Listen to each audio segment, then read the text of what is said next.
I'd found out with my pug conversion that in order to run very slowly over Insulfrog points, it was necessary to increase the number of electrical pickups.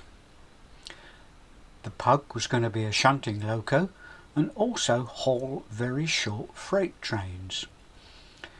So I made a short coal wagon from a Hornby shunter's wagon for it to pull. Pickup wires were then run back to the loco. This proved to be very successful, and superb slow running has been achieved. I decided therefore to adopt a similar method to increase the number of pickups for my Holden Tank.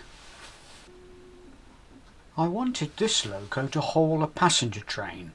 I had already prepared 3 coaches for it, so I thought I would make a pickup vehicle to match. As I mentioned in a previous video, I rather like these short 4-wheel coaches, so a 4th one was the obvious choice.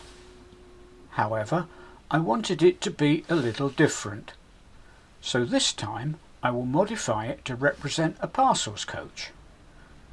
A cunning choice, as it would not only be different, it would also save time on the conversion. No seats, no passengers, and no interior lighting. A word of warning now. I should point out at this stage that not all Hornby 4-wheel coaches are suitable for this conversion. Most have plastic wheels, some have spoked wheels, and only a few have the solid metal wheels used here. It took me quite a while to source mine, but they can be found. You could of course replace the plastic ones if you have any suitable metal ones in your spares box, but I didn't have. The first stage was to modify the chassis of the loco. Slightly odd shapes of phosphor bronze strip were cut out and glued to the chassis. Pickup wires, bearing lightly on the backs of the wheels, were then soldered to the phosphor bronze strips. Wires to connect the loco to the coach were also soldered to the ends of the phosphor bronze strips.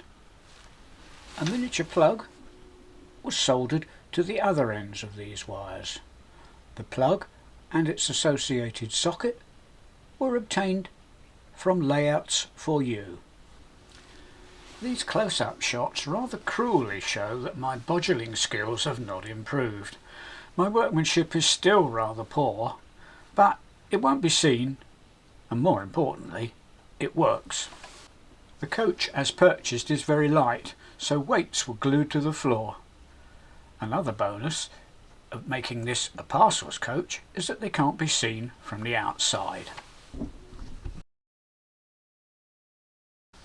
A rectangular hole was cut in the coach end, and the socket with its wires attached was glued into place.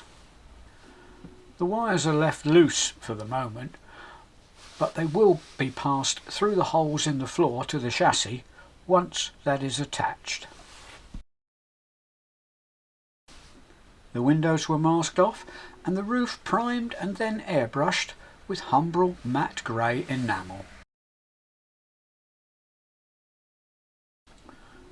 I only wanted to keep one window on each side, the one in the middle door, so that was masked off, as was my newly painted roof and the glazing strips primed.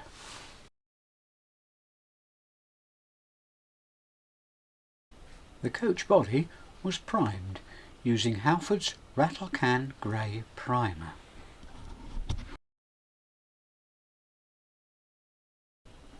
The sides were masked off and the ends airbrushed with one coat of Humbrol matte black. The ends were then masked off and a coat of rail match crimson was airbrushed on. My earlier conversions of 3 of these coaches needed 3 coats to achieve the finish that I required, but this time I got away with 2.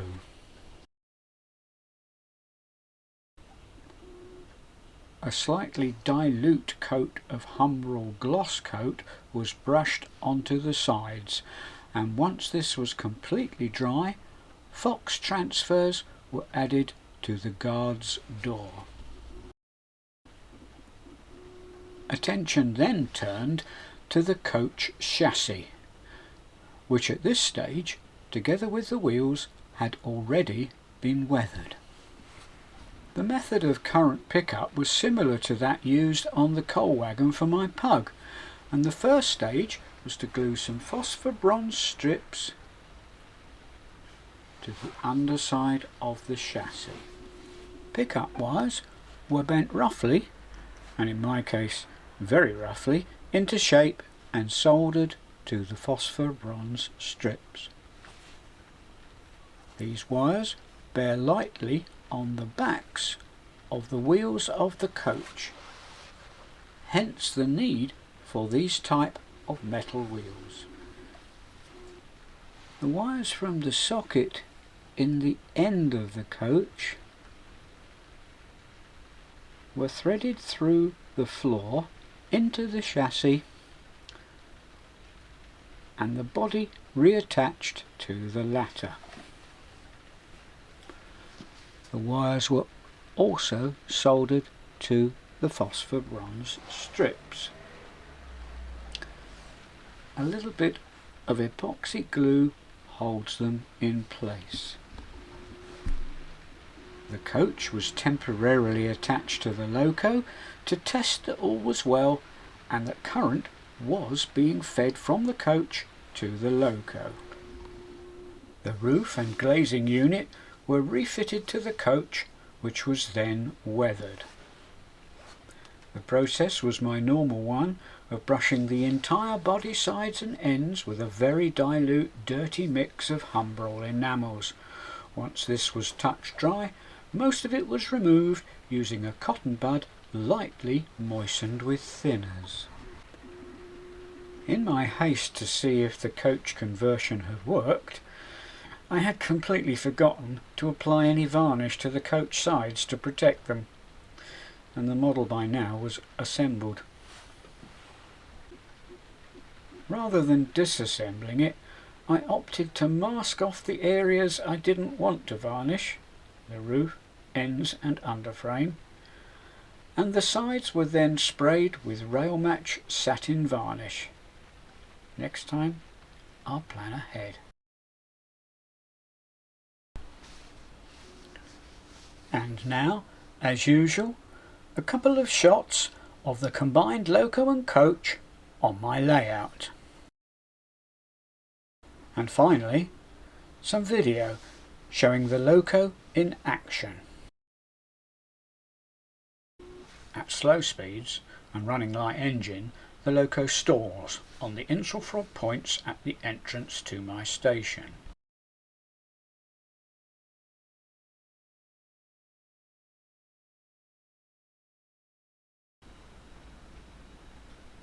With the coach attached, it is possible to run at even slower speeds, much slower than normal operating speeds, without stalling. I think this shows the benefits from fitting the extra pickups, and also just how slow a basic Hornby loco can run. I am well pleased. So that's all for now. See you next time.